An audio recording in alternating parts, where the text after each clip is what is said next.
हरे नमः गुरुवायूरप्पा शरणं नारायणाखिलगुरो भगवन्नमस्ते सर्वत्र गोविन्दनाम संकीर्तनं गोविन्द गोविन्द दशकं 33 अंबरीषवृत्तान्तम् वैवस्वधाख्यमनुपुत्रनभागजात नाभागनामगनरेन्द्रसुधोऽम्बरीषः सप्तार्णवावृतमहीदयितोऽपि रेमे त्वत्सङ्किषु द्वैचमग्नमनाः स्तदैव त्वत्प्रीतये सकलमेव विधन्वदोष्य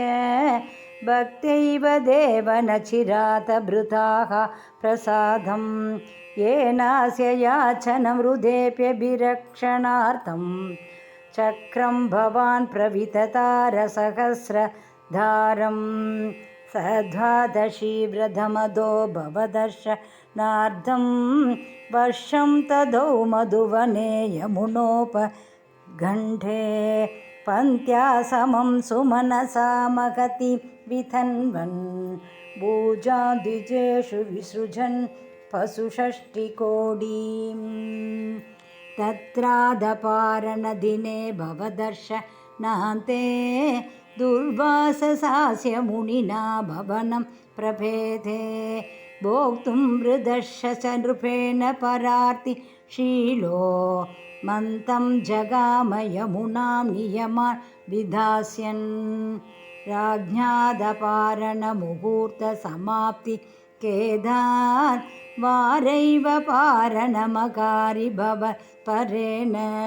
प्राप्तो मुनिस्तदत दिव्यदृशा विजानन् क्षिप्यन् कृतो द्रुतजडो विदधान कृत्यां च दामसितरां भुवनं दहन्तीम् अग्रे विवीक्ष्य नृपतिर्नपदाच्चकम्बे त्वद्भक्तपादमभिवीक्ष्य सुदर्शनं ते कृत्यानलं चलभयन्मुनिमन्वदावि तावन्न शेषभुवनेषु पियास पश्यन् विश्वस्त्रचक्रमपि ते गतवान् विरिञ्चं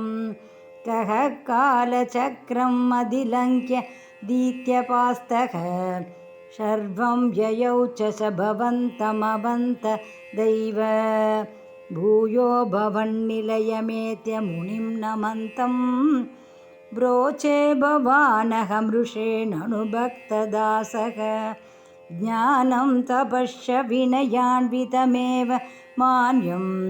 याह्यम्बरीषपदमेव भजेति भूमन् दावस्समेत्य मुनिना स गृहीत पादः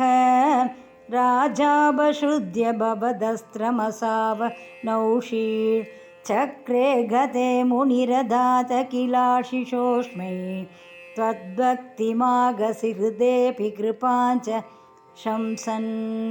राजा प्रतीक्ष्य मुनिमेघसमाम् अनाश्वान् सम्भोज्य साधुदं ऋषिं विसृजन् प्रसन्नं भुक्त्वा स्वयं द्वैततोऽपि दृढं रथोऽभूत् सायुज्यमाप च समां भवनेश पायाः हरे नमः गुरुवायूरप्पा चरणं नारायणाखिलगुरो भगवन्नमस्ते सर्वत्र गोविन्दनाम संकीर्तनं गोविन्द गोविन्द।